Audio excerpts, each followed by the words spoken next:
น้ำแท้มานอนหน้าน้ำอายบ่ละอายสิยกกันคอแต่งเอานวลน้องลาแล้วพาน้องมาอยู่นะแล้วอายสิพาน้องลา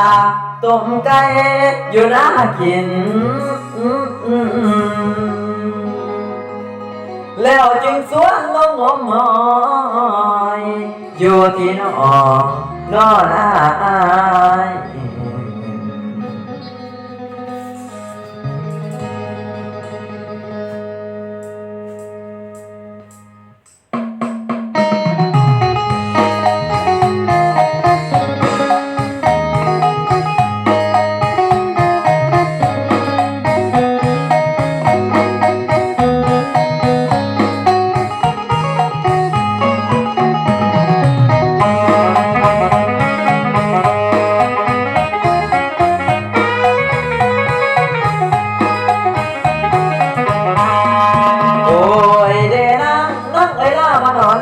บอกไอ้ที่ขอแต่งงานเลยพาเจ้าอยู่นะอยู่ตุ่มหญ้าลมพัดเย็นเย็นเห็นหมูพุ่งพ่อกล้วยไอ้น้องกามันน้องคือเอาน้องไอ้แหกไปวันกับลูกตาใส่ไอ้ใส่ตาดอกใส่กันให้เจ้าขันตาก็ได้แห่ใส่ชิงมปลาเก่งอยู่เขียงเยี่ยงใจ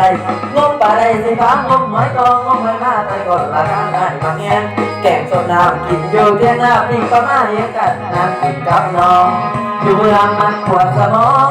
อยู่เมืองมันปวดสมองคนไร้ไก่กองย่างกันสิ่งกันหายใจเอาแต่ฝุ่นควันอากาศแถวนั้นมันก็ดีเลยน้องเอ๋ยแต่จับไอ้ซาลุงสาวนาจะพาน้องรวยจะสร้างความโหความรวยเด็ดสวนกล้วยเลี้ยงปลาส่งขาย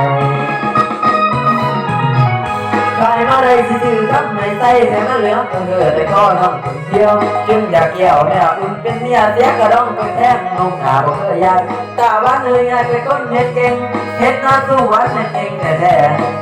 ต่พุดคนกดต่อเก่งกระดอเลยเข้ามาคนแทนเต็มมันเอาใจเมียทุกคืนแทนเศร้าย้ำกินเอาสิพากินตกไก่มันก็ได้สิตกไม่นานรอบหมดกิน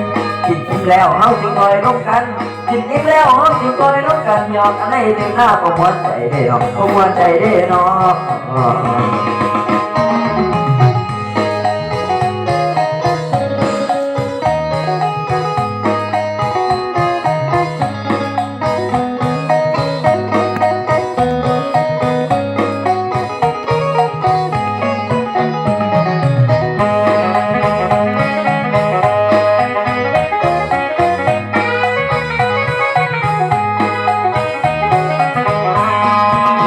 มันปวดสมอง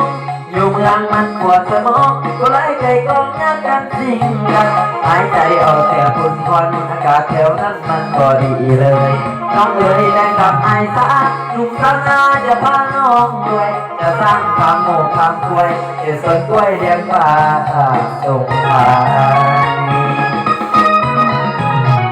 ใครมาได้ซื่อๆทำในใจให้มันเหลืองเกิดแต่ก็น้องคนเดียวจึงอยากเกี่ยวเนี่ยอุ่นเป็นเมียเสียกระดองเป็นแท่งนุ่มหนาบ่เคยยันตาวันเลยไงเป็นคนเมียเก่งเอ็ดน้าสวนไม่เก่งแต่พุดคนกดต่อเก่งกระดอหรือว่ามาโกนแทนเก่งมาเอาใจเมียทุกคืนแล่นเต่าน้ำกินเขาสิพากินตกไก่มักตัวใดสิตกไม่นั่งนอกคนกินกินแล้วเฮาสิคอยร่วมกันกินแล้วเฮาสิคอยร่วมกันยอมกันให้ใจหน้าก็มวนใจได้น้องก็มวนใจได้น้อง